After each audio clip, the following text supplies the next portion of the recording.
എല്ലാവർക്കും നമ്മുടെ പുതിയൊരു വീഡിയോയിലേക്ക് സ്വാഗതം. അപ്പം ഞാനിന്ന് വന്നിരിക്കുന്ന ജീരക മൈലാഞ്ചി എങ്ങനെ നമുക്ക് വീട്ടിൽ തയ്യാറാക്കാന്നുള്ളൊരു ചെറിയൊരു വീഡിയോ ആയിട്ടാണ് കേട്ടോ. അപ്പം നമുക്ക് പെട്ടെന്ന് തന്നെ വീഡിയോയിലേക്ക് പോകാം. ഇതിനായിട്ട് നമ്മൾ അടുക്കളയിലുള്ള 4 ഇൻഗ്രീഡിയൻസേ നമുക്ക് ആവശ്യമായിട്ട് വരുന്നുള്ളൂ.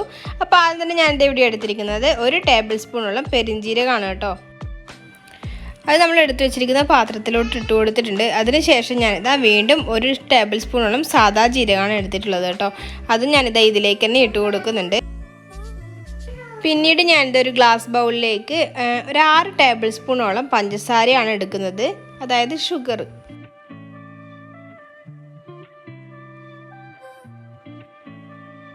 അപ്പം ഞാനിതാ ഷുഗർ ഇവിടെ എടുത്തിട്ടുണ്ട്. ഇനി നമുക്കിതിലേക്ക് നേരത്തെ മാറ്റി വെച്ചിട്ടുണ്ടായിരുന്ന ജീരകവും പെരിഞ്ജീരകവും ഉണ്ടല്ലോ, അതൊന്ന് ഇതിലേക്ക് മിക്സ് ചെയ്ത് കൊടുക്കാം.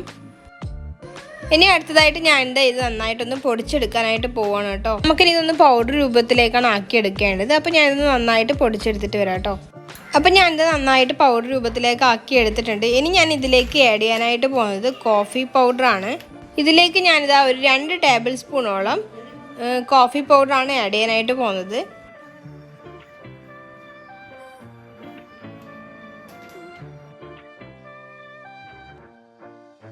അതിനുശേഷം ഞാനിത് ഒരു സ്പൂൺ വെച്ച് നന്നായിട്ടൊന്ന് മിക്സ് ചെയ്ത് കൊടുക്കുന്നുണ്ട്.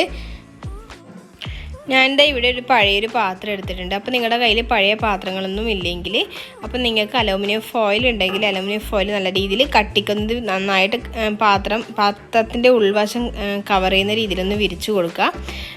ഒരു 2 ലെയറായിട്ട് വിരിച്ചു കൊടുക്കുകയാണെങ്കിൽ പാത്രത്തിൽ ഒട്ടും കറയില്ലാതെ നിങ്ങൾക്ക് എടുക്കാനായിട്ട് പറ്റും കേട്ടോ. അപ്പോൾ എൻ്റെ കയ്യിൽ അലൂമിനിയം ഫോയിൽ ഇരിപ്പില്ല, അതുകൊണ്ട് ഞാനിത് ഫുഡ് വാങ്ങിച്ചപ്പോൾ കിട്ടിയതാണ് കേട്ടോ ഇത്. അതാണ് ഞാനിപ്പോൾ വിരിച്ചു കൊടുക്കാനായിട്ട് പോകുന്നത്. അപ്പോൾ ഇതുപോലെ ഒന്ന് വിരിച്ചു കൊടുക്കുന്നുണ്ട്.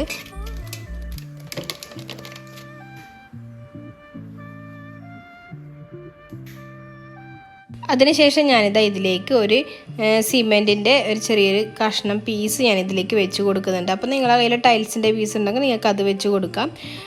സെൻട്രലായിട്ട് ഇതൊരു പാത്രം കൂടി അതിൻ്റെ മുകളിലായിട്ട് വെച്ച് കൊടുക്കുന്നുണ്ട്. അതിനുശേഷം നമ്മൾ നേരത്തെ എടുത്തിട്ടുണ്ടായിരുന്ന പൗഡർ അതിൻ്റെ സൈഡിലൊക്കെ ആയിട്ടൊന്ന് നിരത്തി ഇട്ട് കൊടുക്കുന്നുണ്ട്. സൈഡിലേക്കായിട്ട് നിങ്ങൾക്ക് ഈ പാത്രം മാറ്റി വെച്ചതിന് ശേഷം ഇട്ട് കൊടുക്കാം. നമ്മൾ നേരത്തെ എടുത്ത് വെച്ചിട്ടായിരുന്ന പൗഡർ ഞാൻ മൊത്തമായിട്ടൊന്ന് ഇട്ട് കൊടുത്തിട്ടുണ്ട്. എല്ലാ ഭാഗത്തേക്കും എത്തുന്ന രീതിയിലാണ് ഇട്ട് കൊടുത്തിട്ടുള്ളത്. അതിനുശേഷം ഞാൻ ഒരു ഇഡ്ഡലിയുടെ പാത്രത്തിൽ നിറയെ പച്ചവെള്ളമാണ് എടുത്തിട്ടുള്ളത്.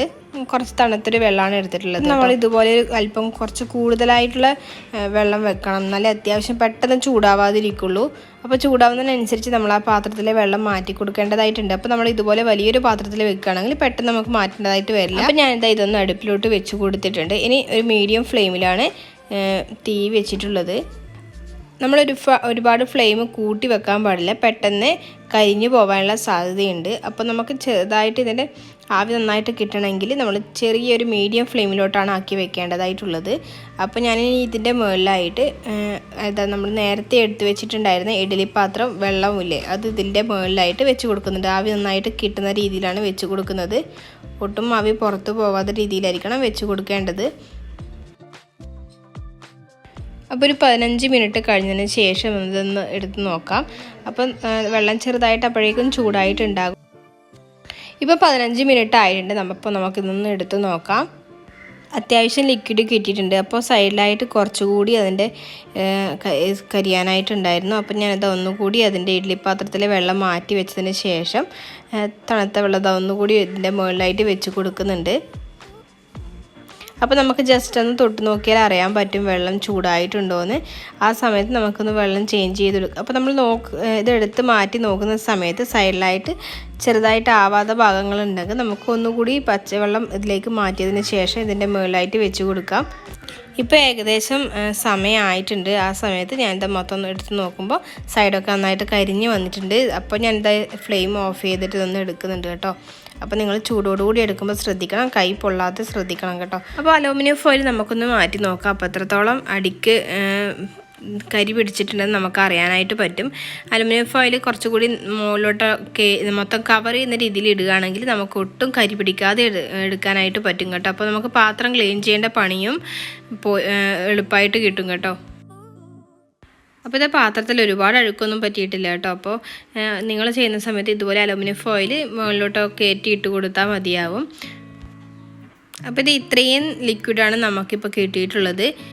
ഇനി ഞാനിതൊന്ന് പേസ്റ്റ് രൂപത്തിലാക്കി എടുക്കാനായിട്ട് 1/2 ടേബിൾ സ്പൂണോളം മൈദപ്പൊടിയാണ് ചേർത്ത് കൊടുക്കുന്നത്. അതിനുശേഷം ഞാനിത് നന്നായിട്ടൊന്ന് മിക്സ് ചെയ്തെടുക്കുന്നുണ്ട്.